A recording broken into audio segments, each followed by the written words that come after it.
Hello and welcome to the Ryan Mack Show. Packed show today. We've got a lot to talk about. This last week, Hunter Biden been convicted. As you know, the previous week, Trump was convicted of 34 felonies. The difference between the two, it should be not even close. We got more of that to come here on the show. We've got Hunter Biden's conviction, the narrative out there, the media. Don't give up the media narrative. Don't let that go. This is not even close to the same thing as the Trump conviction. This doesn't mean that they get a fair pass and that they can go after Trump now because they've got their guy. Not even close. Then we've got the laptop. You know, the famous laptop, Hunter Biden's laptop that said it wasn't real, it was Russian disinformation. Though they presented it during the trial, and we came out 2 years ago and said it was real too. Got more on that. Hunter Biden's baby mama also had a huge testimony part of that trial as well. We've also got churches going woke. You have the allegations by the House Republicans that Merrick Garland has been held in contempt. We'll get more on that. And we've got European far right elections being won. Far right elected officials winning, according to the left, elections across the globe, meaning the grassroots movement towards more conservative policies and candidates in general are gaining steam, and the left and the socialists are losing ground, and they're pissed. So we got more on that. Also, the Justice Department gave their response to the Supreme Court case this week, and the left blew up their mind as well. I'll get more on that. This is the Ryan Mack Show. Welcome. This is from the Rumble Studio, live Saturdays at 4 p.m. to roughly about an hour. All right, so let's get into this. Now, this Father's Day's weekend coming up tomorrow, Sunday. Happy Father's Day to all you great fathers out there. I can't think of maybe one really great father who was so proud of his son that he couldn't wait to tell the world on a stage. He was the G7 summit. And Joe Biden, of course, was so proud of Hunter, even after his conviction. You have a cocaine addicted son. You have a person who cheated on his brother's ex widow with a hooker and a stripper and got her knocked up. What could be more being proud of than as his father than having a son like that? Well, here is Joe Biden telling you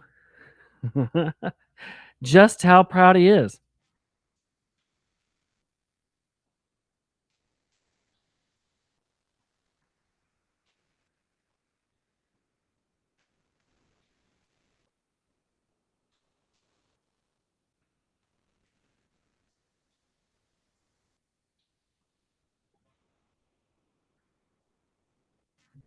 So there you have it. You have Joe being proud of his son Hunter for simply being a crackhead and a deadbeat.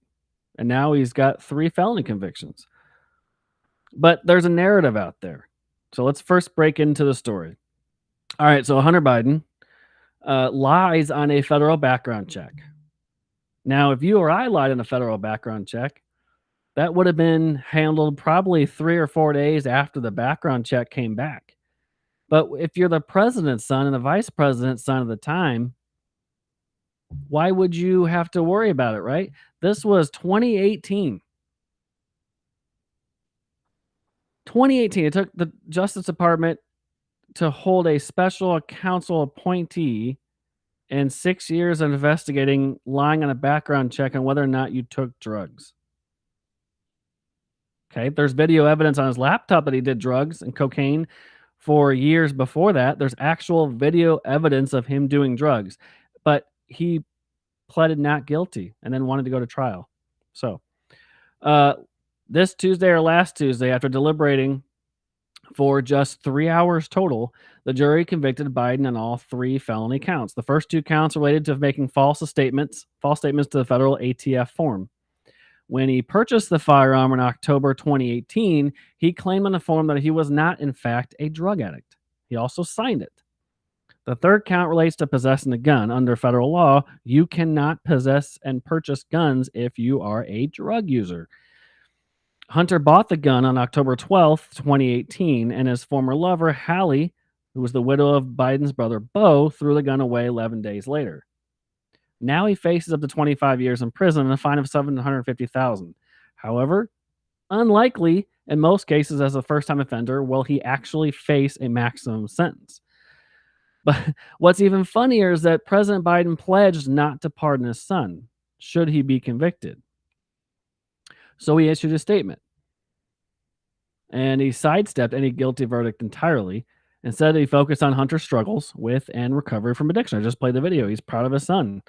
He's in quote, as I said last week, I'm the president, but I'm also a dad. Jill and I love our son, and we are so proud of the man he is today. So many families who have loved ones battling addiction understand the feeling of pride seeing someone you love come out on the other side, so strong and resilient in recovery.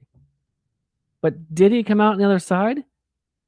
Is he really clean and sober? That's the question. But he's still a scumbag nonetheless. But the Trump campaign also issued a statement extending well wishes for Hunter's continued recovery, characterizing his conviction as a distraction from other crimes his family members have allegedly committed. What did they commit? Oh, I don't know. The entire Biden family enriched themselves in Ukraine and China from tens of millions of dollars. But that's all on the evidence of the laptop that they didn't even bother to bring up. They went after him for a gun background lie. And when they had a treasure trove of tens of millions of dollars of worth of evidence that suggests that Joe Biden was also involved in crimes. But never mind that. See, this is what the left does. They convict Trump over 34 felonies, which were stretched because there was no crime being committed. And even the verdict didn't even allege a crime. You didn't even have to state the crime he committed. But you have Hunter, weird, also convicted of 3 gun felonies that don't relate to anything that his actual family has committed. These are the most obvious crimes that Hunter Biden has committed. And yet the left and the media act like, yep, see, all fair. There's no bias here in the Justice Department. Guys, don't buy into that narrative. This was still an unfair conviction that Donald Trump faced. 34 fake felony charges. That's what's on display. The media and the leftist media, MSNBC, CNN, CBS, ABC, all of them, they will tell you, well, justice is blind. If they can go after Trump, they can go after Hunter. They got him. Ship shape, turn around, look around. That's not what happened. This is still a very lopsided Justice Department. Now, another thing with this trial, you have to understand. The laptop was brought up as evidence. So a while back during, 2020, when everybody on the left said the laptop wasn't real and that it was just Russian disinformation, they still can't get it through their heads. The New York Times can still pull out articles and it still won't admit that Hunter's laptop is real. So the New York Post, this is from the New York Post. Facts are stubborn things, John Adams said, not as stubborn as the New York Times. So despite prosecutors, investigative journalists, and forensic evidence analysts all confirming the laptop is the genuine article, the gray lady desperate to tear it down. That's the New York Times. So New York Times and even the 51 scumbags, former intelligence officials that said it was still Russian disinformation, it was not. So this article, so far so good. Nope. The latest attack in the article published Wednesday, Hunter Biden's laptop revealed by New York Post comes back to haunt him. That's the article in the New York Post. They posted it at the time the election was happening in 2020. And what did you have? You had Twitter run by Jack Dorsey, and you had Zuckerberg destroy the evidence. They blocked the post from being shared because they knew it was disinformation. They knew the laptop was real and they did nothing about it. It was pure election interference. That's what it comes down to. That's what it was. Then you have Katie Robertson of the Dispatch. Many claims about the laptop's contents have not been proven, but it played a role in the prosecution of Mr. Biden over firearm purchase. Many claims? So it gets us at the New York Post. You can find it there. So the New York Times still apparently can't let go of it. But remember this when they said that the laptop wasn't real, President Trump goes on 60 Minutes, and you remember Leslie Stahl, the famous sir, we can't verify that. We can't show things that have been verified. Really? Because you share things at 60 Minutes all the time that can't be verified. But in a 2020 interview, President Trump sits down with Leslie Stahl and she completely tries to stonewall him over the fact that Hunter Biden's laptop at the time of this interview was legit, according to the Justice Department. They had it. And here's the interview.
Of course, they know it's a laptop, but they can't figure out if it's real or not. Of course, they knew it was real the whole time. That just goes to show how ignorant and how dumb they are. This was pure election interference, and they knew it. They still know it, and they're doing it again in 2024. This conviction, these 91 counts against Trump, is purely the same replay that Democrats do during election season. They will interfere in as many elections as we allow them. Never more important than this one right now. 2024 could very well be our last election. The Democrats do not like to lose and they don't want to give up their power. You have to vote. When everybody tells you you have to vote, get out and vote. Bring 10 people to the 10 and send 10 emails and then call 10 people. You have to get people out to vote. This is no longer a right or left issue. This is a good versus evil. This is a saving America issue. This is a tyrannical government, an administrative state out of control. And they will continue to accuse you of what they themselves are doing. So even though it came out that a laptop was real, you have 51 intelligence agencies still not minding their business and not coming out. These 51 individuals, these scumbags. And that's just true of their covers. Now, also in October 2020, this is credit to Maze Moore on Twitter. You can find it out. Joe Scarborough, one of the biggest idiots on MSNBC, Mika and Joe. This is what the left does. They make fun of you for believing the Hunter Biden laptop was real. Remember this? And this is what the most profound thing he said. This is what the most profound thing he said, and he treats you like you're idiots if you believe this. This is how the left treats you. And if you need to know anything, know this. Remember how they treated you when you said, you know what, this is kind of a big deal. If I known about this, I wouldn't have voted for Joe Biden.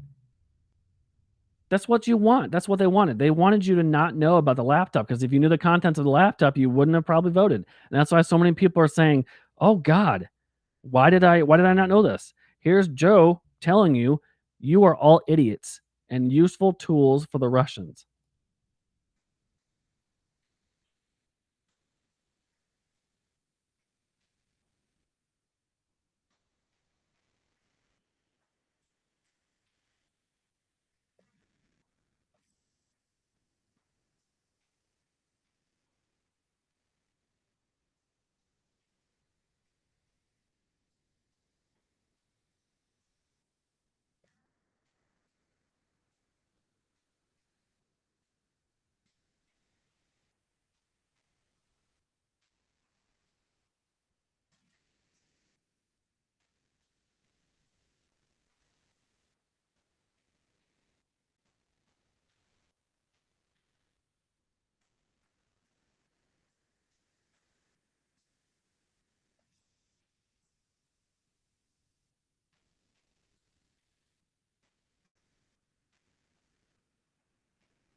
Yeah, how stupid we are because the laptop is real, Joe.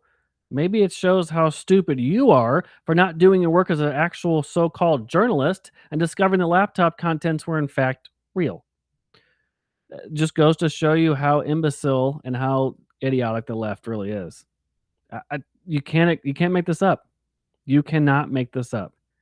It's unbelievable. But that's not the only thing. When I tell you don't let go of the narrative because they're going to try to tell you that this is fair game on Trump because they got Hunter now on an obvious conviction because he lied on a federal background check because he's a scumbag and he's a cokehead, and he's the worst human being on the planet.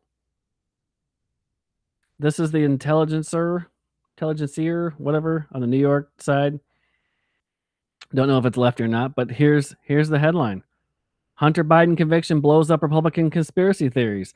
They're right there telling you this is what it is. This is not some conservative right wing group. This is what this is. This is what they're aiming for. Hunter Biden conviction blows up Republican conspiracy theory. What is the conspiracy theory, Jonathan says? You see right here. Hunter Biden's conviction deliver over a minor charge is significant, mainly because it blows up as smithereens the arguments Republicans have made on behalf of Donald Trump. There's the small claim that Trump didn't receive a fair trial, that blue state juries can't render impartial verdicts and famous political figures. Analysts predicted a jury in Delaware on a tiny state where everybody seems to personally know and adore the Biden family would go easy on his son, but this failed to inspire. No, it didn't fail to transpire. This is what the narrative they want. This is what they want you believing that don't give in to the Republicans. This is fair. See, we got Hunter. They weren't favorable to Hunter, not at all. What do you mean? You're so stupid. They're not biased. They're not left leaning. This isn't an unblind Justice Department. They wouldn't go after conservatives and not their own. Please, please, please, please don't give up this narrative. This is not a fair deal, and it will never be. The DOJ coming after Hunter Biden for a stupid gun charge lying on a background check was not even close to the same thing as what they tried to find on Donald Trump. The convictions are completely opposite. One was obvious. Hunter lied, doing drugs. He did drugs. He bought a gun. You can't make that up. That was a stupid slap on the wrist, essentially. He's not going to face jail time. He'll get off, and he'll probably get his sentence communicated by Biden. "Oh, I'm not gonna pardon him. I want chocolate ice cream." That's what this is about. Don't give up that narrative. But it goes on. It's not just the Trumpiest conservatives who believe this. Mainstream conservative pundits routinely assert that the Democrats, not just one Democratic prosecutor, decided to lock up Trump. 4/5 of Republican voters, according to a recent poll, believe the decisions to prosecute Trump in New York came from the Biden administration, not from prosecutors in New York. 4/5? Really?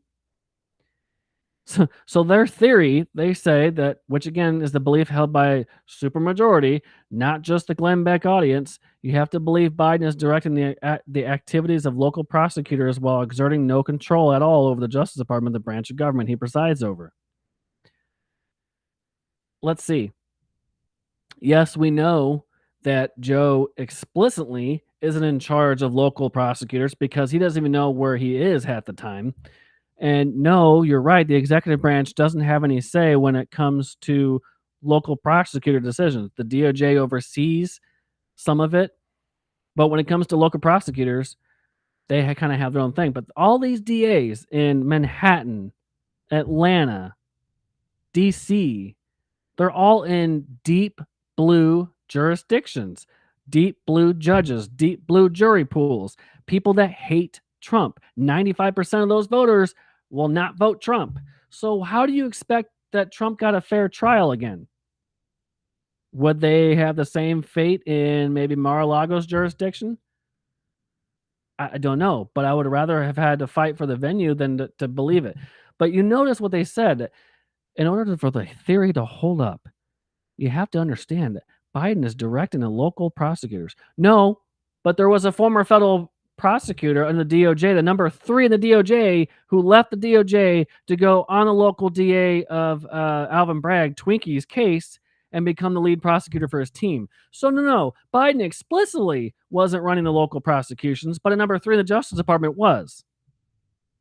So that blows up their article right there. Another left-wing hack. That goes against the narrative, and it's going to. That you can't let this go. It, it's not going to go away, for one, but two, but that's what they're going to try to push. It's just a Republican conspiracy theory. There is fair and equal justice, just like there was a fair and balanced election, the most secure election in history.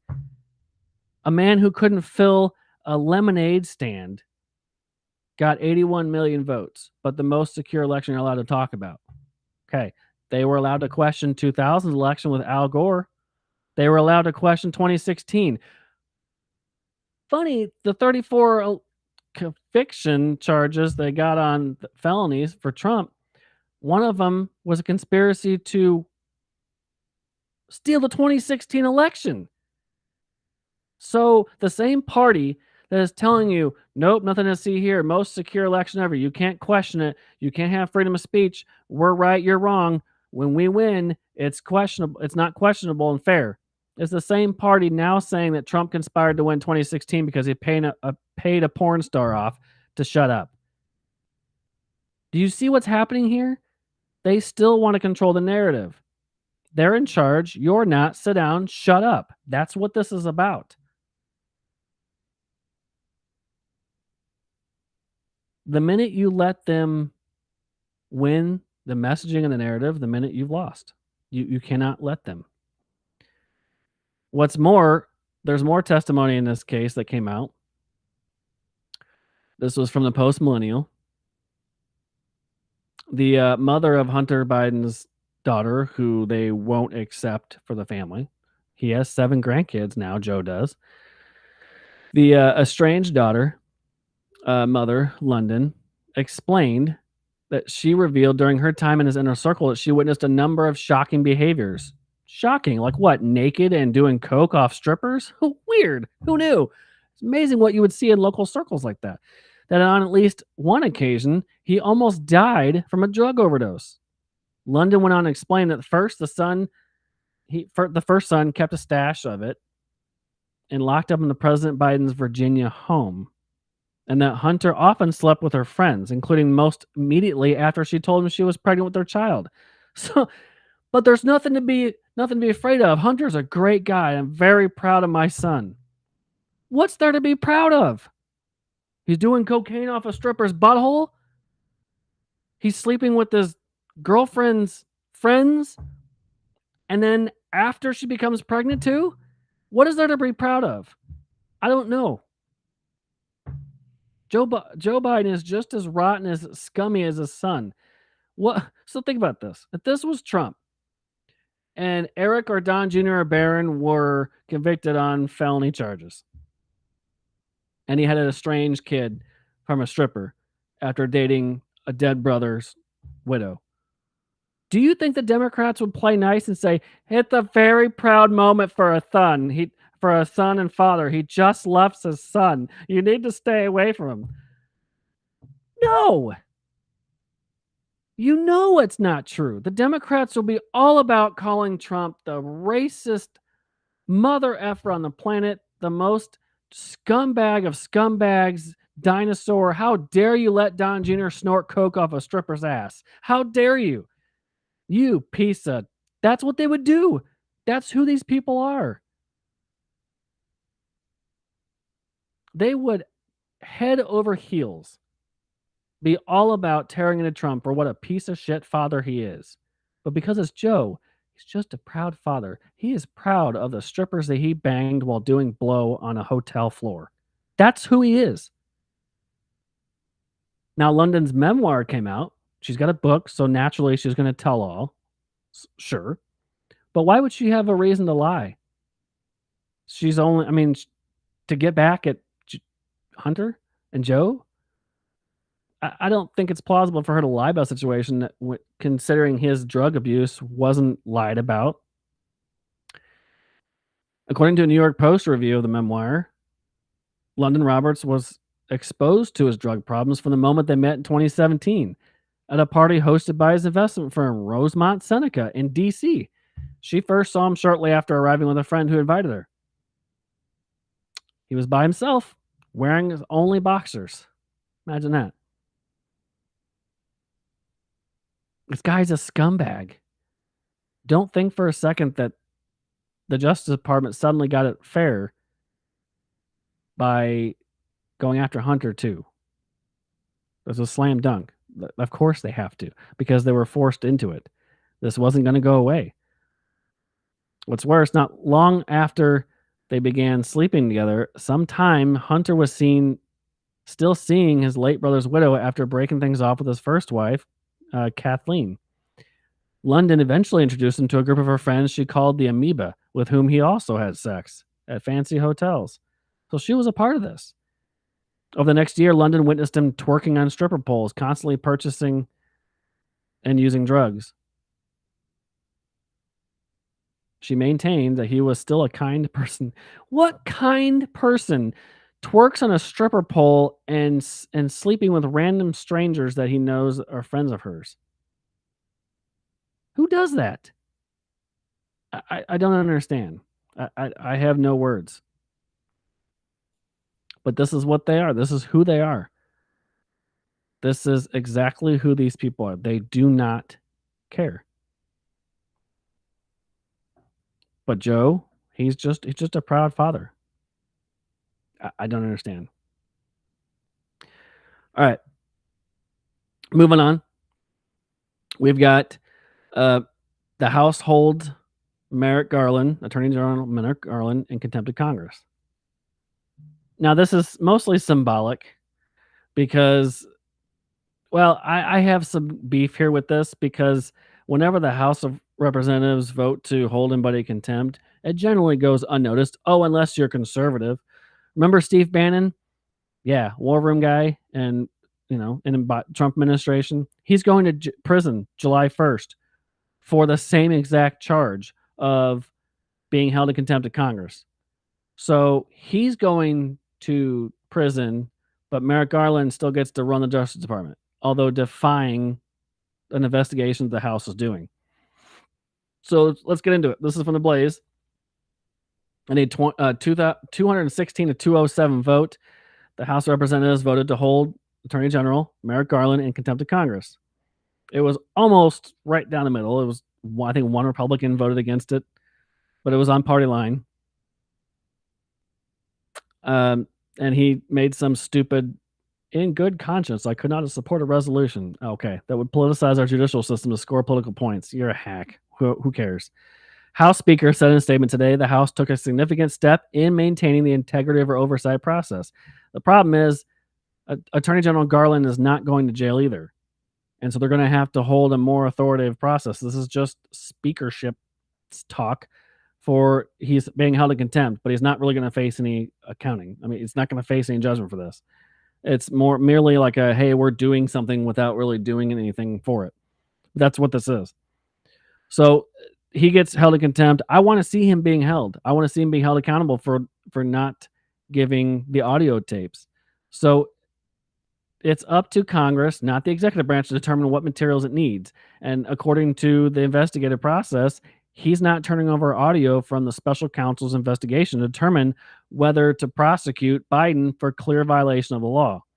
And the committee needs the audio tapes to verify the accuracy of the written transcripts given to the White House, which is also known to heavily edit. So they need the audio. That's what this is.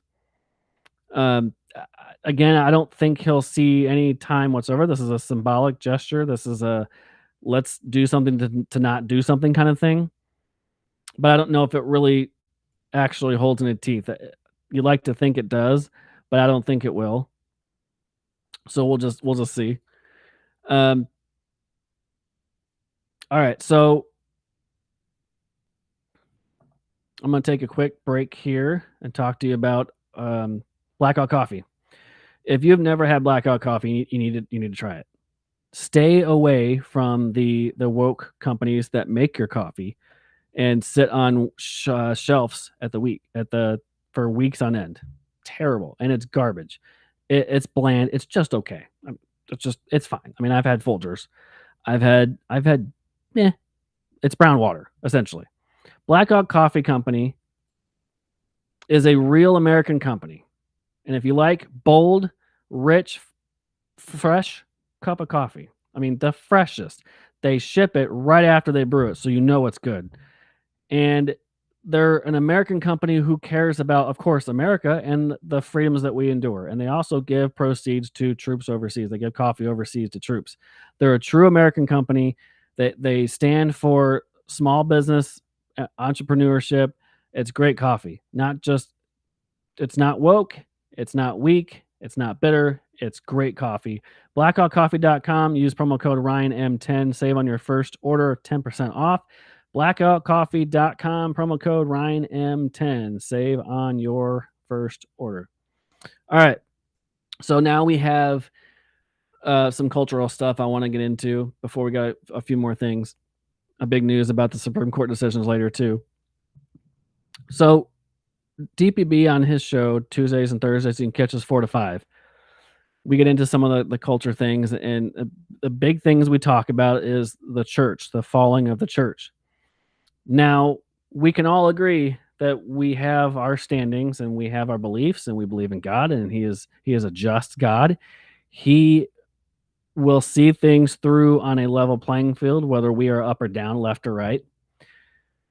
But one thing has been true to nature.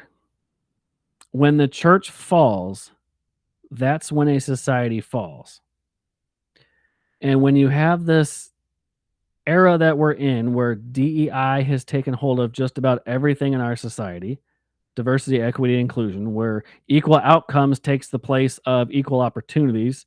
What you enrich yourself with is taken away and given to somebody else who doesn't work at all for it.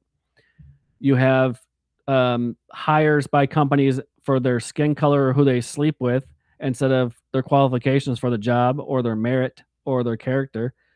You have the LGBTQ plus IA dipshits all over the place. And the true people that have come out of those into faith give their testimonies. You have these wackos that maybe they aren't gay, but now they throw the rainbow in your face. You have basically social justice warriors stepping out and throwing, by the way, this is Pride Month. If you didn't know and weren't aware and living on a rock, you would know that you were in the middle of, an everyday battle because they're so oppressed that they are everywhere in our society.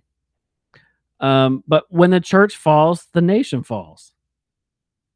There are 5 Christian denominations that have embraced the LGBTQ plus identity, and they've taken on the progressive mob.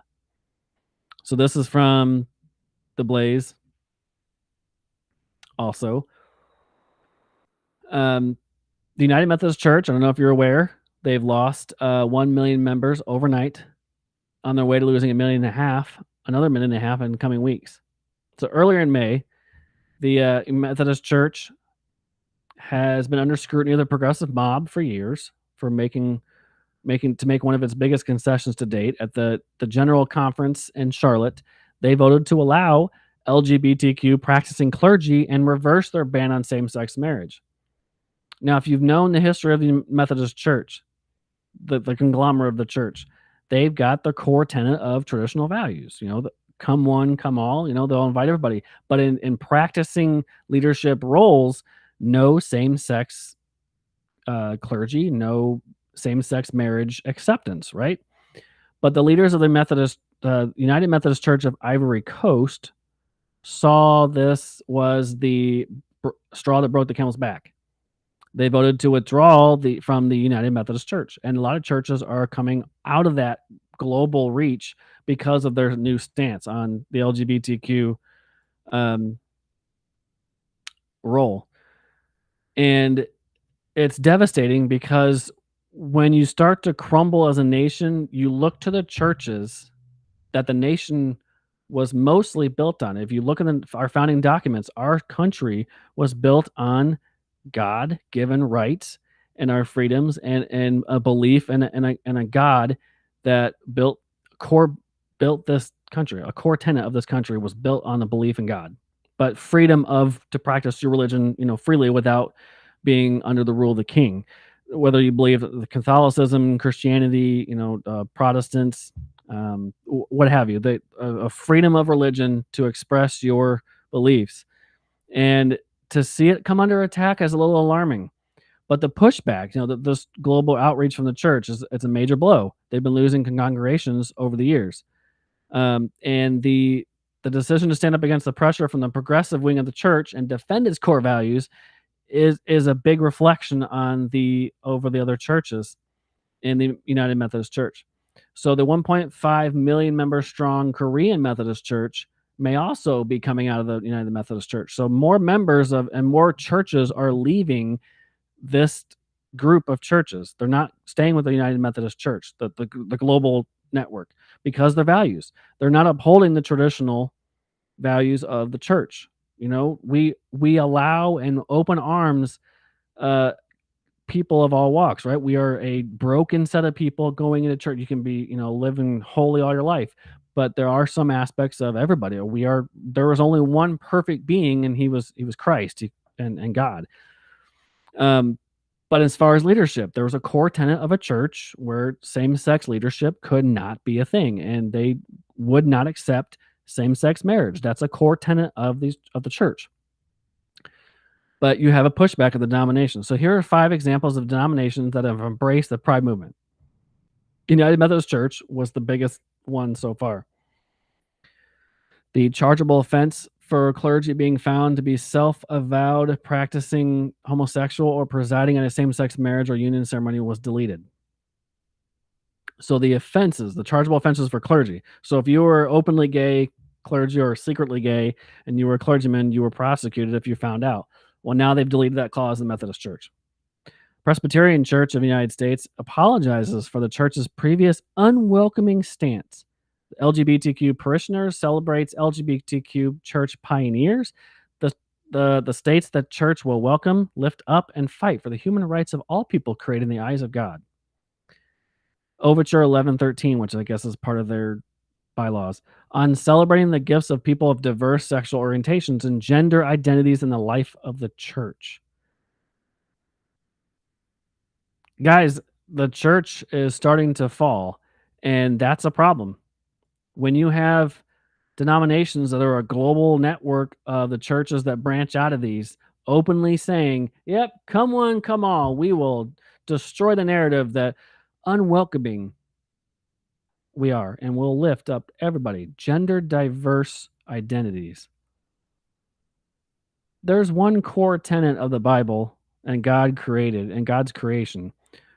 God created man. Man was lonely. God created woman from man. God created men and women to be together, just fruitful and be multiply. But it didn't create Adam and Steve. It was Adam and Eve. Just a clarification. That's where we're at. You have the Episcopal Church, the ordination, and the offices of bishop, priest, and deacon are all open without discrimination. Lay people and clergy cooperate as leaders at all levels of our church. Leadership is a gift from God, and it can be expressed by all people in our church, regardless of gender, sexual orientation, and gender identity or expression. That goes to the exact opposite of these churches. There's a core tenet. You welcome all as a church body, but in traditional church leadership capacity, they held true to their core tenet was same-sex and gender identity was not a thing. It's not a thing for marriage. Marriage was a covenant between man and woman, and you were a man or a woman. That was the truth. That's the biblical truth that God amassed for us. Animals are not gay. They are not queer. They are not transsexual. They're not built for that. No longer can this narrative stand. But you're seeing it. United Church of Christ, LGBTQIA plus siblings know intimately the nature of being deemed an outcast.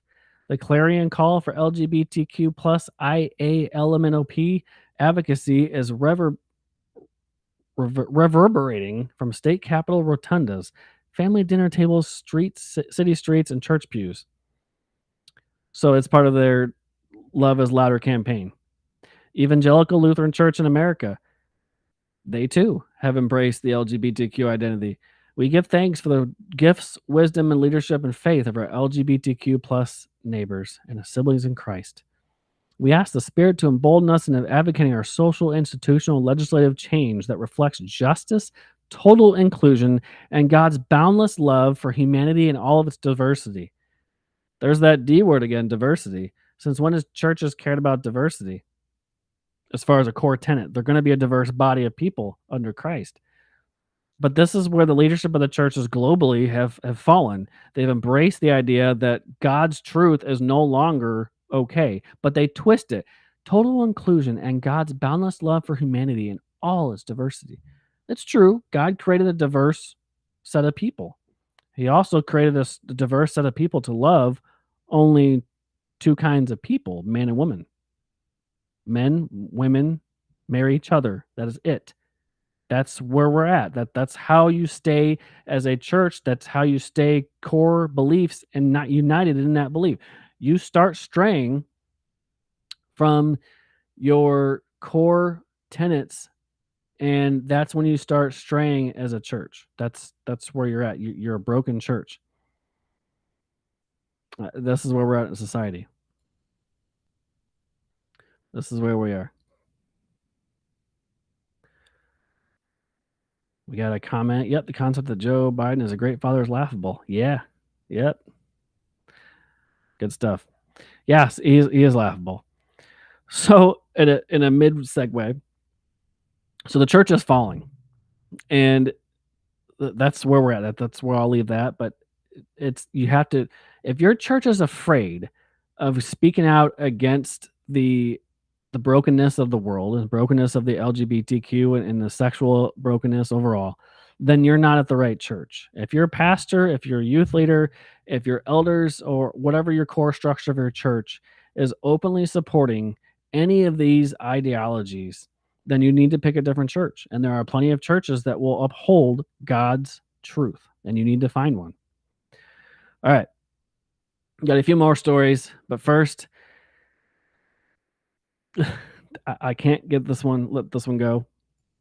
Here is Joe Biden doing his best stray dog, stray cat. And so he was in Italy now. He went with France last week. And this is him in Italy. I'll share the screen here. This is him in Italy, not knowing where the hell he's going. So you see these. So to put this in perspective, what's going on here? Joe Biden takes the G7 summit, whatever it is, and they're going to Italy right now with the president of Italy, the president of France, and Trudeau, little Trudeau over there. So you take a jet across the pond, you take another jet, drop parachutes out in the name of climate change. That's what this is. So here he is. I don't think there's any sound. They're all clapping.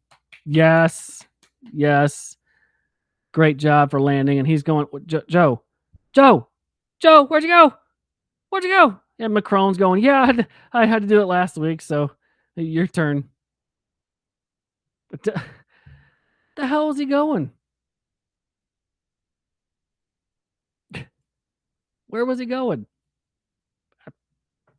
Good Lord. All right. I was gonna do one of the other. Let's do this. The far right election winning. I'll go there. So if you haven't heard from Glenn Beck or any of the other shows this week, this year in general, there's a lot of elections, and there could be some big gains by the WEF, the World Economic Forum, the WHO, the World Health Organization, and the elites. They see this as an opportunity to grow their weeds and spread their domination over one world government, one global unit. And there's a real opportunity for conservatives to push back. And according to the Washington Examiner, they have. And European far right issues issuing a stinging rebuke to elites. So what happened? Well, in Europe, I don't know how often. I don't know anything about European elections. I don't know how often you can request an election in Europe. But here we go. The far right is making big gains in Europe elections. This is the AP headline from last week. They have a union parliament, and the article is basically the lead sentence in the AP was that far right, in the lead sentence article notes the EU has roots in the defeat of Nazi Germany and fascist Italy. So there's that headline. So it's a reminder of a sharp rise in Nazi Party percentages in Weimar Republic elections from 3% in 1928 to 18% in 1930, 33%, 37, and so on. It's getting bigger. So fascist dictatorship is on the rise in Europe once again. No, that's not true. It happened either. But European voters don't usually take parliament elections seriously. So, and the best way I can explain it is that France held an election, and that the far right party, or the conservative wing of France, overwhelmingly chose to vote more conservative and not Macron and their allegiance to the parliament. Is the best way I can understand it, is that they voted for the EU thing, and it's kind of confusing. But Parliament can only amend or veto legislation passed by non-elected European Commission, and thus is just a talking stop. It's not really, they don't really have a whole lot of teeth in their elections, I guess. I don't know, but turnout in the EU elections has been low in national elections, and in some countries they just cast votes in general knowledge. The winners only have to be limited to a set policy. But the gains for the supposed far right can be easily overstated, naturally. The identity and democracy parties increased from 49 seats to 62, and the non-aligned, not all of which is classified so far as far right, which increased from 62 to 102. So it sounds like a huge shift, but far right parties still hold only a small minority in the parliament. So parliament's a huge wing, and conservative don't really play much. It's kind of a weird mix. But anyway, France socialists and leftists are freaking out because the so-called far right wing of these elections have taken on some of these seats. But a French Conservative Party announced an alliance with the National Rally of Marine Le Pen and 29-year-old Jordan Bardella. And all three of the parties, Germany's coalition running behind the alternative for the German party, it's a snap election maybe in order as well there. So the European elites who open borders, they dismiss these worried about the consequences as racist, have suffered a rebuke. Conservatives around the globe are waking up to the fact that, we don't really like open borders. We don't like terrorism in our countries. We want to uphold our traditions. We want to know what German tradition and culture is. We want to know what Great Britain culture is. We want to conserve those values, right? So those elections, keep an eye out, because it could be a change for good, and it could also go way south when you have a stronghold on the one world, one government kind of rule. So that's all the stuff. I don't know too much about European Parliament, but there's a shift conservatively in Europe going on. So let's keep a wire of that. All right.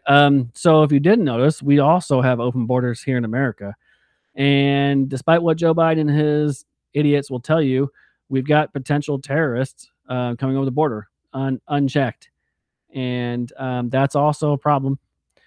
But the thing about it is that they don't care, and they will tell you they don't care, and they tell you and lie to you that the border is secure, right? The border is secure, which we know 10, 15, 20, 30 million people later, it is not secure.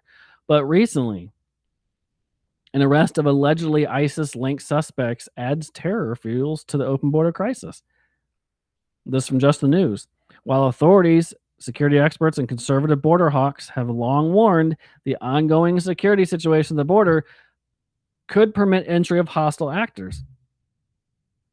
The recent arrest of multiple suspects linked to the Islamic State has reignited those fears. Anytime you have open borders and you have no idea who's coming in and you're not vetting them and you're letting them unchecked, you're going to get people who really want to hurt America. This week, a group of suspects with suspected ties to ISIS were arrested across multiple major American cities: Philadelphia, New York, Los Angeles, and as ABC's News reported. The individuals in question crossed the southern border last year after traveling from Tajikistan. I think is a made-up country. I don't know. It's next to Tajikistan. I don't know. The suspects reportedly raised no security concerns, nothing to see here, upon their initial entry, but authorities have ultimately turned up links to the ISIS group. So there wasn't a dead giveaway warning when they came across the border. I have no words. All three cities in which the arrest occurred are sanctuary cities. It's not known at this time whether local law enforcement assisted the raids. So over the last few days, ICE has been busy arresting several non-citizens pursuant to immigration authorities. The actions were carried out with close coordination with the FBI's Joint Terrorism Task Force and the DHS. So Tajikistan has become a hotbed, apparently, of terrorist recruiting. You don't say. It's in the Middle East. Imagine that. In recent years, and Tajik nationals are among suspects in Moscow in March, the ones that blew up parts of Moscow. While the arrests have renewed scrutiny on the border situation, the warnings have mounted throughout the administration's tenure. Quote, almost weekly, this is by House Security Committee Chairman Mark Green from Tennessee.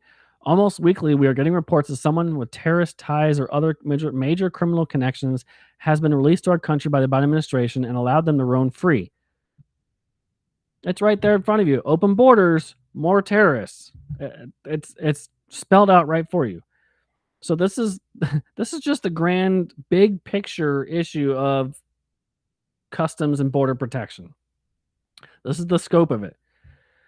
9.9 million nationwide encounters from fiscal year 2021 through 2024. April. At the Southwest, 9.9 million from fiscal year 2021 through April 2024. Just 3 years since Biden took over. That figure alone stood at 8.1 over the same period. The Southwest land border. 8.1 over the same figure, just over the Southwest. But has that prompted any more security concerns administration? Nope, you won't find a word about it.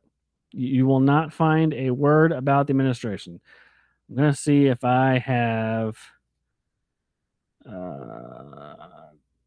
no, I don't have any on the border is secure videos. But this is the means of entry. This is what they're coming in from. The new Biden executive order he just signed, it's allowing processing to take place at a more alarming rate. They're not stopping the border. They're not going to close it. This is what I get back to, like the narrative. Don't give up the narrative. It's a trap. It's a trap with Hunter Biden and the fake justice is fair thing. It's a trap now. The border is not secure. We have terrorists coming over. We have adult single males coming over from countries that are hostile towards us, and that they're rampantly coming in from Afghanistan, Iran, Belarus, China, and Venezuela.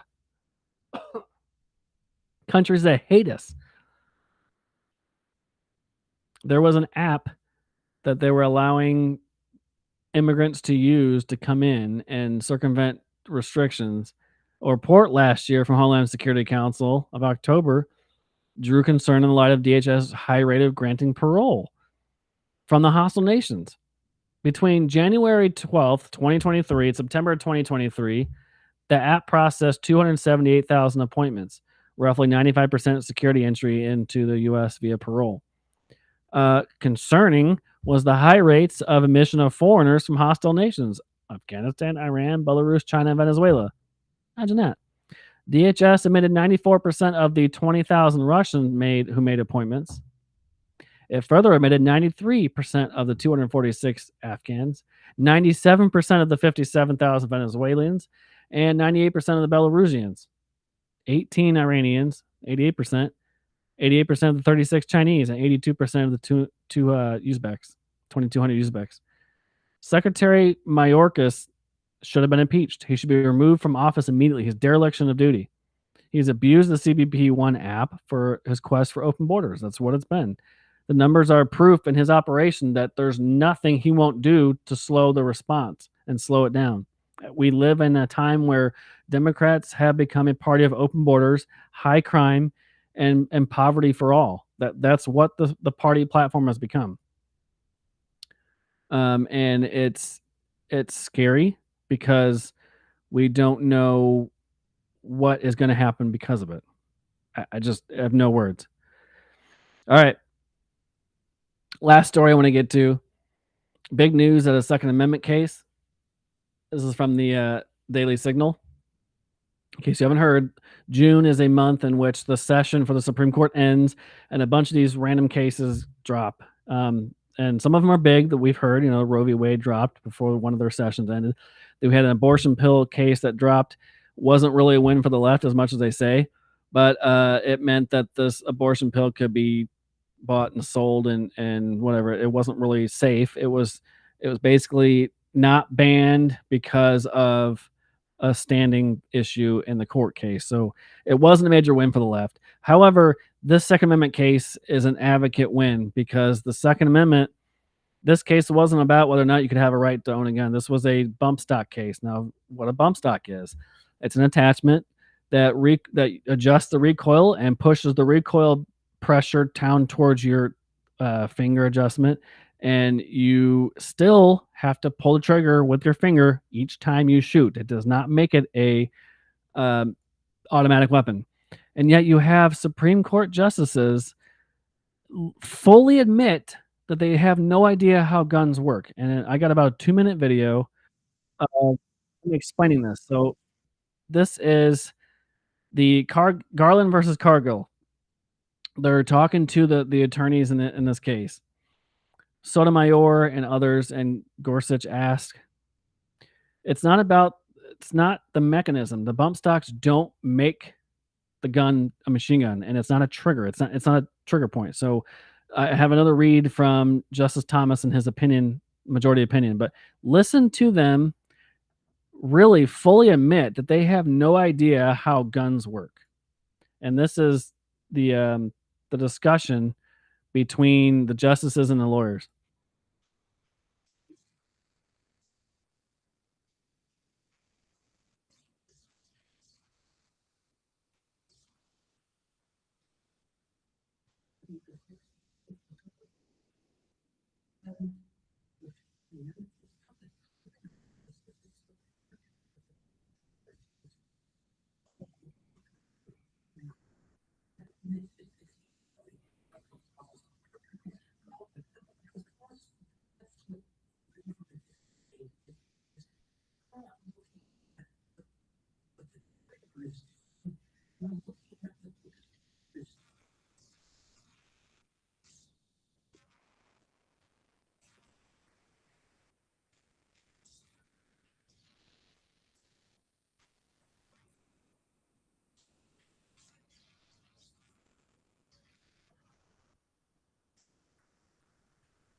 Oh my gosh. This these 3 idiots on the Supreme Court, Kagan, Sotomayor, and Jackson, they have gotta be the dumbest individuals. Now, I'm still learning all about guns. I have a few, but a bump stock is merely just a case for the gun to sit in. It attaches to the gun. It does not make let me get this through your head, liberals, and I have another post too that David Hogg, the super leftist activist, is whining about it. It does not make the gun a machine gun at all. It doesn't do anything to the trigger at all. You still have one trigger pull, one shot. Yes, the higher rate of those shots, because the pressure isn't in the recoil, you don't have to keep pulling trigger as often. You still have to pull it every time you shoot. You have to hit the trigger in a semi-automatic rifle. You have to keep hitting the trigger to shoot. It's not just one trigger pull for 50 shots. As one idiot put, 400 shots a minute now because they undid this case. This is a measure of reducing the recoil, putting the pressure back on the individual to still shoot at a much higher rate, but it's still one shot, one bullet coming out. It's they completely ruled this incorrectly when they try to put it in place. The ATF has no business making laws. It goes through Congress. They have to follow the laws. Bump stocks are not triggers. It's not a mechanism in which it makes an automatic weapon. Democrats and liberals don't seem to understand this. Case in point. Here is idiot David Hogg on Twitter. I'll see if I can pull this up and you guys can see it. If you don't know who he is, he's a major liberal activist. And see if I can bring up his post here. I don't know if you guys can see that, but just a reminder, all the awful decisions coming out of the Supreme Court are because of one man, Trump. The overturning of Roe that has enabled abortions, Trump. Weakening of gun laws, Trump. Don't be an idiot. Don't vote for Trump. Well, David, I hate to tell it to you, but the ATF voted for these rulings. It wasn't Trump. The Supreme Court correctly overturned Roe. That wasn't Trump. Supreme Court, not because of one man. Supreme Court had openings, and the president at the time just so happened to be Donald Trump. Now, another important read is then the majority opinion by Justice Thomas. He is a profound Second Amendment advocate, and he's a constitutionalist when it comes to the Second Amendment. He was on fire with this opinion. Congress has long restricted access to machine guns, a category of firearms defined by the ability to shoot automatically more than one shot as a single function of the trigger, per U.S. code. Semi-automatic firearms, which require shooters to re-engage the trigger for every shot, are not machine guns. This case asks whether a bump stock, an accessory for semi-automatic rifles that allows the shooters to rapidly re-engage the trigger and therefore achieve a high rate of fire, converts the rifle into a machine gun. We hold that it does not, and therefore affirm. It is an accessory that endures a high rate of fire, but you still have to fire the gun each time you hold the trigger. It is not about the accessory to create a machine gun. It does nothing to the trigger. It does not make the gun fire more rapidly. It does not make the gun fire 400 rounds a minute. These are just stupid idiots. And there's another tweet from Mad Bull America. If the Supreme Court makes constitutional decisions I don't like, I just pretend the Constitution doesn't exist. David Hogg. That's who this kid is. He's an idiot. He thinks, and he's not alone, that we'll just go ahead and ignore the Supreme Court. Well, Joe Biden does every which way. They override him anyway. They don't care. And if you question him, you're a bigot. Just like the Supreme Court case on student loans. They told the Justice Department, told the Biden administration, you can't just forgive student loans. They ignore it. So they'll probably ignore this, but the ATF will shut down with good reasoning. So getting back to the article, that the ATF, which is the Bureau of Alcohol, Tobacco, and Firearms and Explosives, has a bad habit of forgetting it's not a part of the legislative branch. So these alphabet agencies, they make rules. It's like the EPA. They make environmental rules and regulations without going through Congress. Congress makes the laws. If you're not aware of that, then read a history book and read about government. These agencies are department heads and bureaucratic agencies, unelected individuals. They're the regulators of these rules. They enforce the rules written by Congress. They do not make laws. They're not allowed to make laws. And you're going to have another Supreme Court case this week, the Chevron case, to determine that you can't make laws. Congress makes the laws, but they continue to make laws. So the rule of law and separation of powers, the ATF is also a bit loose on, and they're in a bit of a losing streak. And it's a 6-3 decision, mostly in party lines. Obviously, the more left-leaning idiots in the Supreme Court dissented, and the conservative wing generally, except for Roberts and a couple others, said that, look, bump stocks is not an accessory that makes it a machine gun. So under federal law, that's just what it is. The case, Cargill versus Garland, centered around firearms. It didn't involve any arguments whether the Second Amendment protects the right to own a gun or bump stocks.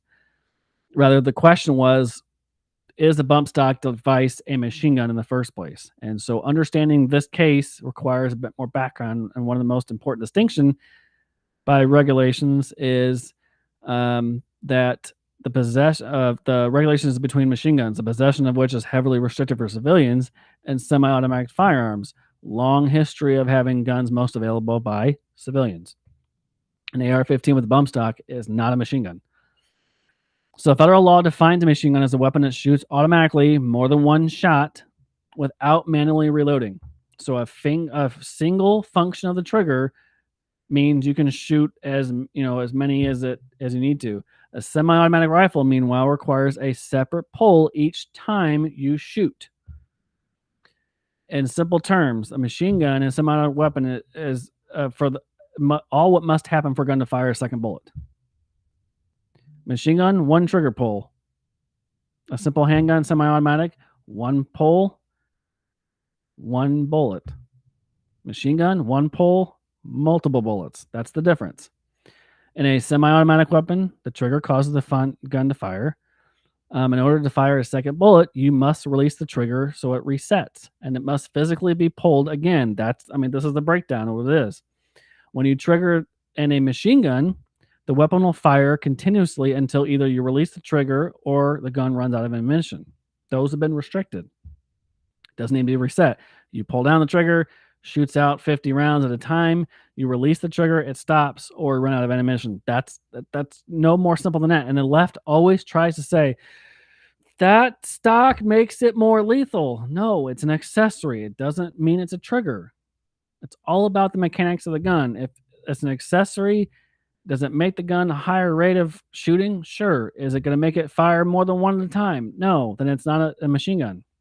Case in point. They just want this as a way to ban all guns. Get it through your heads yet?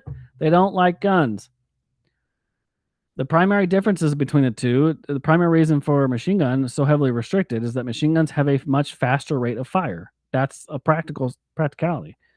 That's why they're restricted. More importantly, Congress doesn't include rate of fire as a factor when determining if it's a machine gun, and they focus on the internal mechanics. But enter the bump stock.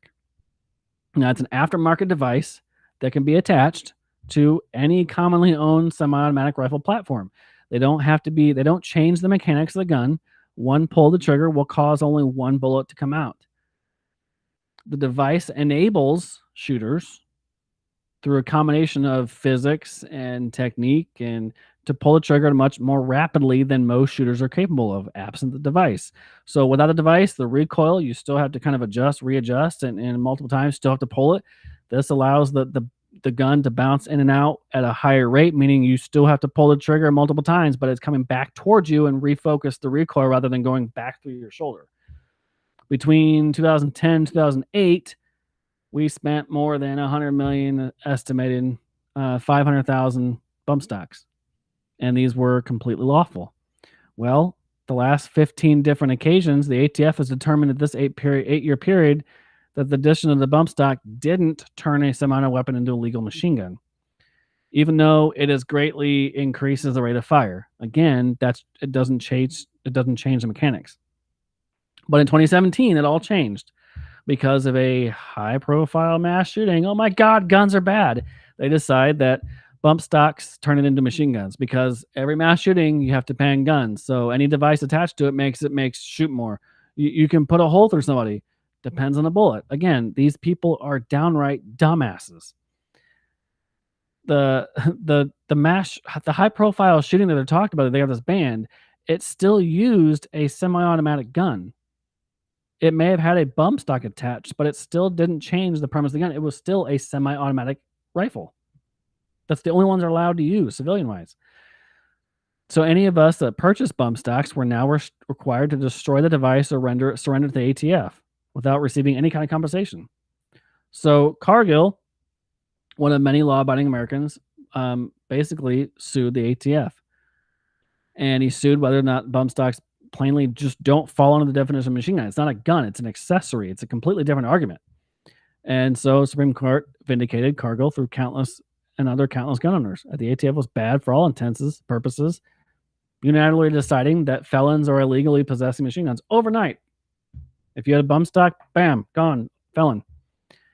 But it doesn't mean the fight's over. It just means that the United States Supreme Court said, no, it's not a machine gun. And it doesn't make it a machine gun just because you put an accessory on it. So that's what's important to remember, too. All right. So that's all I got for news this week. I shared some funny videos as a reminder. We're heading up on a little bit over an hour and 15. That's fine. I had a lot of new stuff to catch up on. Download Rumble. It's free, completely free. It helps me out. You can find my show, Ryan Mac Show, my channel. Download it completely free. I'm on Facebook, YouTube, Rumble, Twitter, X, whatever. And you can catch anywhere there. But Rumble is probably going to be what I use going forward, in addition to Rumble Studio. So that is where the majority of my content will be, as I'm throttled everywhere else, which I know I'm a small content creator, but it is what it is. So Rumble's where it's at.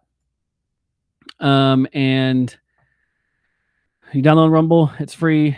Find my show. I'm on here, and follow me every Saturday night at 4, and I'll be on. And I'm also on Tuesdays and Thursdays at 4 with DPB on his show. So till next week, see you guys.